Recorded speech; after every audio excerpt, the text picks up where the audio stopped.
Hello friends, welcome back to my YouTube channel. ये इस ड्रामे का पार्ट नंबर 5 है। अगर आपने इस ड्रामे के पहले के पार्ट्स को नहीं देखा है तो प्लीज़ आई सजेस्ट पहले आप उनको देख लें सो डैट आपको ये स्टोरी पूरी अच्छे से समझ में आए। इस पार्ट की स्टार्टिंग में हमें दिखाते हैं श्यान की तबीयत खराब होती है। चैंगमू उसकी देखरेख कर रहा होता है। यहाँ पर श्यान चैंगमू के चीक्स खींचने लगती है। थोड़ी देर बाद श्यान को रियलाइज होता है कि चैंगमू एक्चुअल में उसके बगल में बैठा है। श्यान चैंगमू से पूछती है, तुम यहाँ पर क्या कर रहे हो? यहाँ पर चैंगमू उसको रिप्लाई देते हुए बोलता है, अगर मैं वक्त पे नहीं आता तो तुम अभी तक मर चुकी होती। श्यान उसको रिप्लाई देते हुए बोलती है, अच्छा हुआ मैंने रेंट खत्म नहीं किया, नहीं तो अभी तक तो मैं बेघर हो चुकी होती।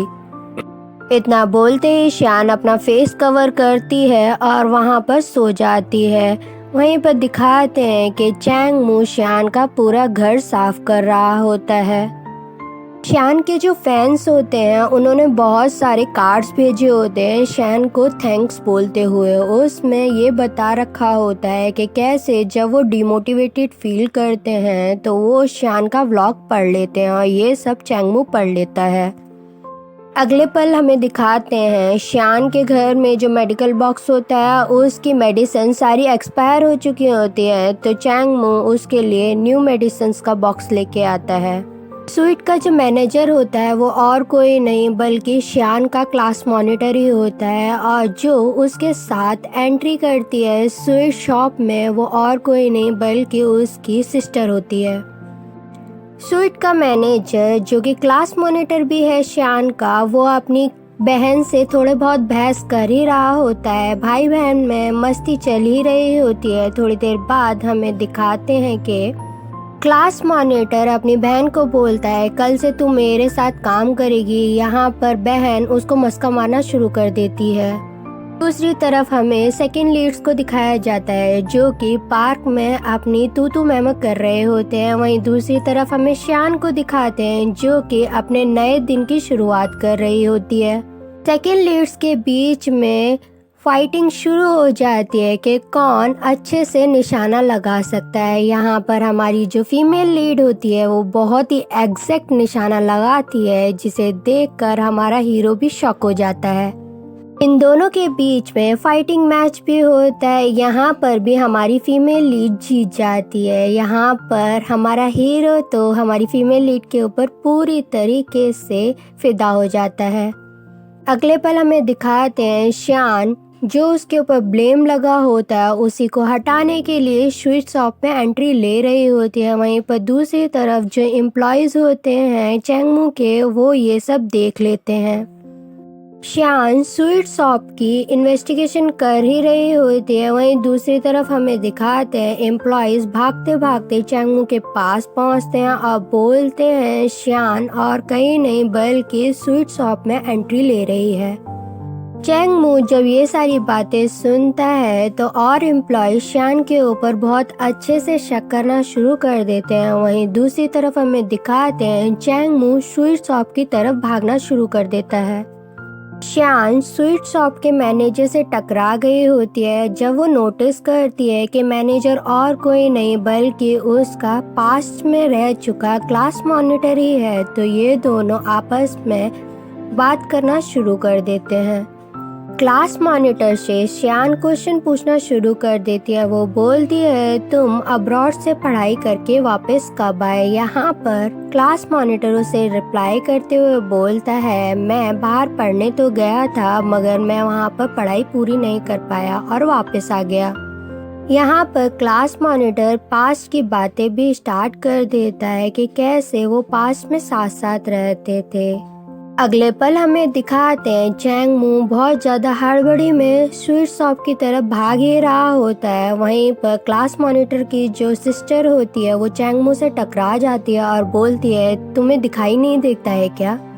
मगर जैसे ही वो चैंगमू का फेस देखती है वो वहीं पर शॉक होके खड़ी हो जाती है और बोलती है, क्या मुझे तुम्हारा फोन नंबर मिल सकता है?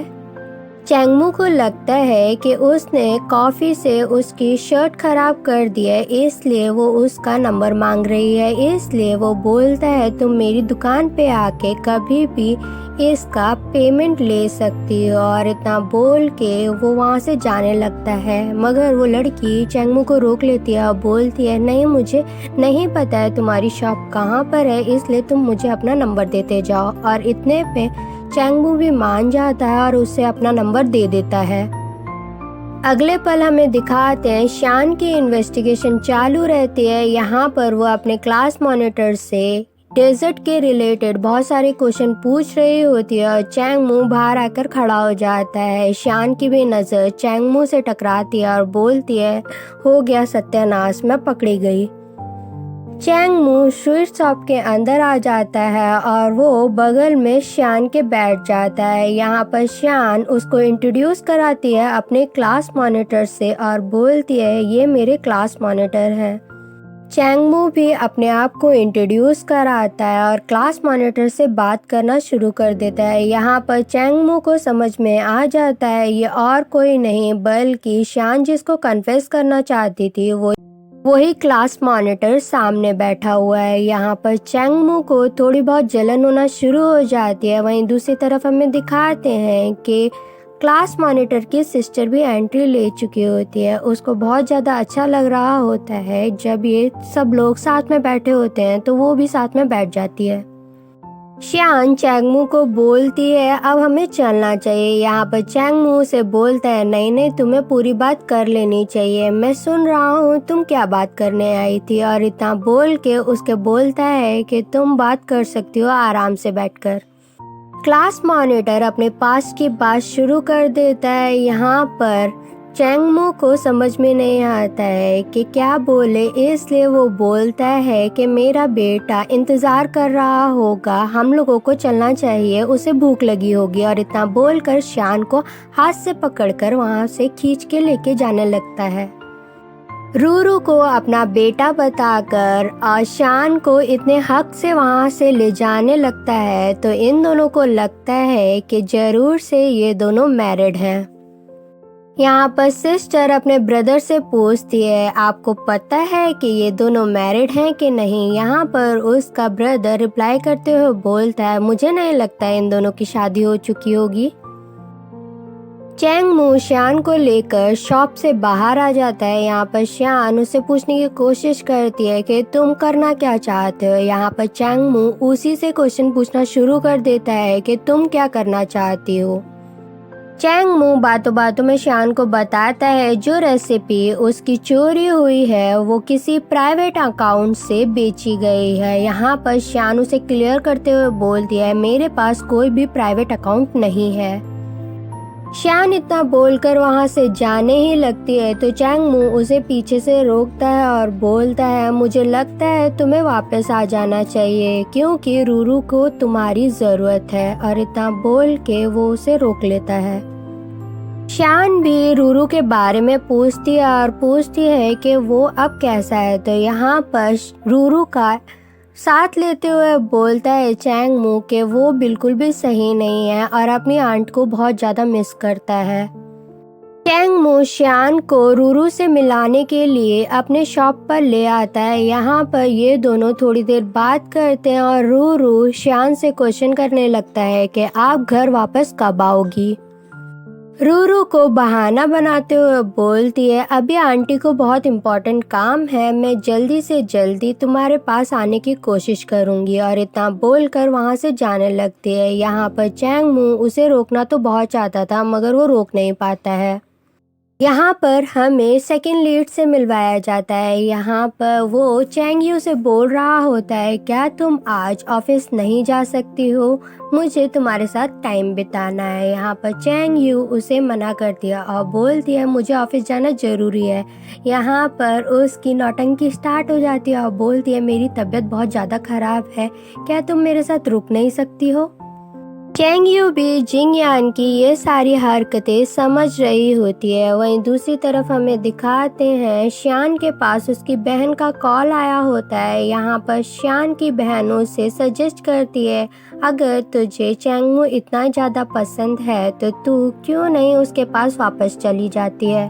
शान इस टॉपिक पर बात नहीं करना चाहती थी। अपनी बहन को बोलती है मेरे नेटवर्क में कुछ प्रॉब्लम आ रही है इसलिए मैं फ़ोन कट कर रही हूँ।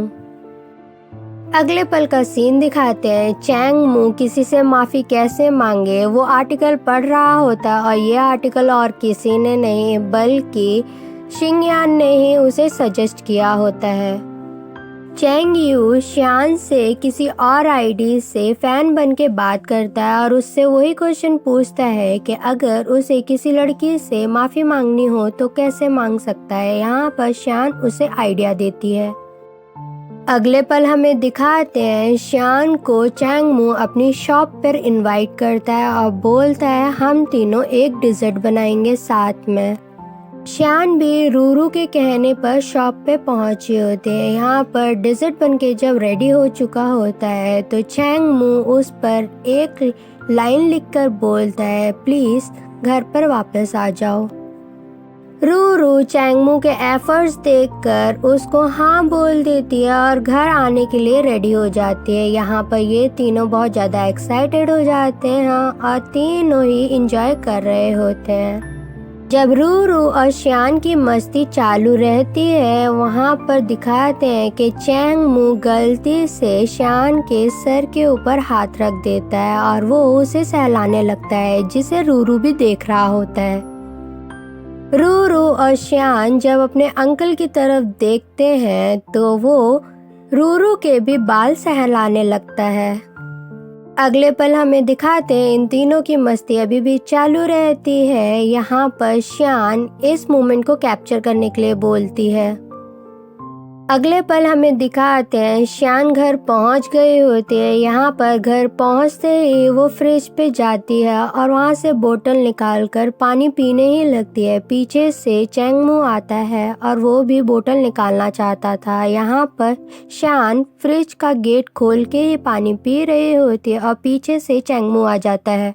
शियान उसे क्वेश्चन पूछती है तुम यहाँ पर क्या कर रहे हो। चैंग मू उसे बताता है कि मुझे भी पानी पीना है। यहाँ पर एक ऑकवर्ड मूवमेंट क्रिएट हो जाता है तो शियान वहाँ से भाग जाती है। अगले पल हमें दिखाते हैं शियान रूरू को अपनी मॉम से बात करवा रही होती है। रूरू गुड नाइट बोलकर सो जाता है। यहाँ पर रूरू की मॉम शियान को बोलती है तू एक क्वेश्चन पूछ सकती है क्या रूरू से। वहीं दूसरी तरफ हमें दिखाते हैं चैंग मू भी रूरू के फादर से बात कर रहा होता है। यहाँ पर रूरू के फादर उससे अपने बेटे की फोटो मांगते हैं। अगले पल हमें दिखाते हैं शियान से रूरू की मॉम ने जो क्वेश्चन करने के लिए बोला होता है वो क्वेश्चन कुछ ऐसा होता है कि रूरू किसकी कंपनी पसंद करता है अपने मॉम की या डैड की। चैंग मू को सोते हुए दिखाते हैं। वहीं पर चैंग मू के रूम की लाइट्स जल रही होती हैं तो शियान उसके रूम में आकर लाइट बंद कर देती है। जैसे ही उसके रूम की लाइट बंद होती है वैसे ही चैंग मू को अपने मॉम डैड की फाइटिंग के सपने आना शुरू हो जाते हैं और वो घबरा कर उठ जाता है और अपने रूम की लाइट ऑन कर देता है। चैंग मू की आवाज़ सुनकर घबराते हुए शियान भी वहां पहुंचती है। यहाँ पर चैंग मू से बोलता है कि मैं बंद लाइट में नहीं सो सकता हूँ। चैंग मू को सांत्वना देते हुए शियान बोलती है मुझे ये बात नहीं पता थी।